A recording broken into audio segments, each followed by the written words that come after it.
శ్రీవాహిని media ప్రేక్షకులకు నమస్కారం అండి. మాతృదేవోభవ, పితృదేవోభవ, ఆచార్య దేవోభవ, శ్రీ గురుభ్యో నమః. ఈరోజు అంశం ఏమిటంటే, ఇప్పుడు పిల్లలలో తీవ్రమైన జ్వర తీవ్రత. ఇటీవల కాలంలో ఇట్లా కాలాలు ఉంటాయండి, శీతలం, ఎండాకాలం, చలికాలం. ఈ కాలాల్లో ఏమిటంటే పిల్లలకి జ్వరాలు ఎక్కువగా చూస్తూ ఉంటారు. ఈ జ్వరాలు వచ్చినప్పుడు పిల్లలకి వాళ్ళని ఆ జ్వర నివారణ ఎట్లా చేసుకోవాలనేది మన వంటెళ్ళే వైద్యశాలమ్మ ఈ జ్వర నివారణ ఎలా చేసుకోవాలనే దాని అంశం మీద మనం మాట్లాడుకుందాం. పిల్లలకి 6 నెలలు పైబడి 3 ఏళ్ళు వరకు జ్వరం వచ్చినటువంటి పిల్లలకి తరచూ జ్వరాలు వస్తూ ఉంటాయి. వీరు తినే ఆహారాలు కానీ ఈ ఆహారాల వల్ల జ్వరాలు వస్తే ఆ జ్వర నివారణ ఎట్లా చేసుకోవాలనే దాని అంశం గురించి మనం మాట్లాడుకుందాం. పిల్లలకి బాగా జ్వరం వచ్చిందనుకోండి, వెంటనే బిళ్ళ వేసేకోకుండా ఆ పిల్లోడు జ్వర తీవ్రత చూసుకొని మన ఇంట్లో నువ్వుల నూనె ఉంటుంది, నువ్వుల నూనె కాసి చల్లార్చి ఆ నూనెని ఒక అర్ధ చెంచా నూనె తీసుకొని, నూనె ఎంత తీసుకున్నావో అంత నీళ్ళు వేసి ఇట్లా అరిచేతుల్లో వేసి ఇలా బాగా రుద్దితే ఇదేమిటి వస్తుంది, తెల్లగా నురుగులా వస్తుంది.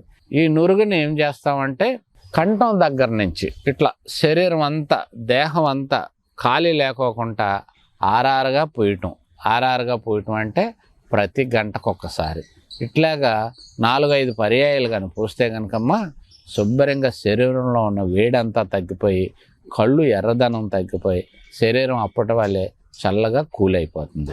అదే ఆయిల్ని తీసుకొని బాగా రుద్ది మన చేతుల మధ్యలో వేడి వచ్చినట్టు చూసి ఈ ఛాతికి ఇట్లా పిల్లలకి ఈ ఛాతికి రాయాలి. తలకి పొరపాటున కూడా ఆయిల్ రాయకూడదు. ఆయిల్ రాస్తే ఏమిటవుతుందంటే శరీరంలో ఉండే ఉష్ణం అంతా కలిపి మెదడుకెక్కి జ్వర తీవ్రత బాగా పెరిగిపోతుంది. ఆయాసపడి కళ్ళు ఎర్రగాయి.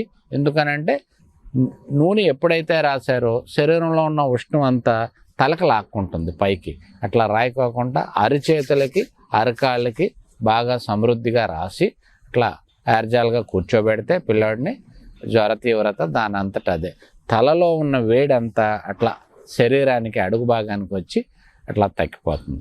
తగ్గినప్పుడు ఇంకా శరీరంలో బాగా ఇంకా వేడి అధికంగా ఉంది అన్నప్పుడు మనం ఏమిటి చేయాలంటే కొద్దిగా నీళ్లు పొయ్యి మీద వేసి మరిగించుకొని మన వేడిని ఎంత వేడిని అయితే స్వీకరించగలం అంత వేడిని ఇలా చేపెట్టి చూసుకొని కాస్త బేసిన్ తీసుకొని ఆ బేసన్లో నీళ్ళు పోసి ఈ పిల్లోడు 2 కాళ్ళు అందులో కొద్దిగా ఇలా తీస్తాం. అంటే శరీరానికి స్నానం చేయటానికి ఎంత వేడినైతే వాడతాం అంత నీరే. వేడి ఎక్కువగా ఉంటే కనుక శరీరానికి బొగ్గబిళ్ళ ఎక్కడం జరుగుతుందమ్మా. దాని మటుకు తల్లులు గుర్తించుకొని తప్పనిసరిగా ఆ దేహం ఎంత స్వీకరిస్తుందో అంత కొద్దిగా వేడిగా ఉన్నప్పుడు ఆ నీటిలో కాలు ఇలా పెట్టడం తీయటం చేస్తే కనుక ఇమ్మీడియట్గా జ్వరం తగ్గిపోతుంది. పిల్లోడు చక్కగా బంతిలా ఆడుకుంటాడు.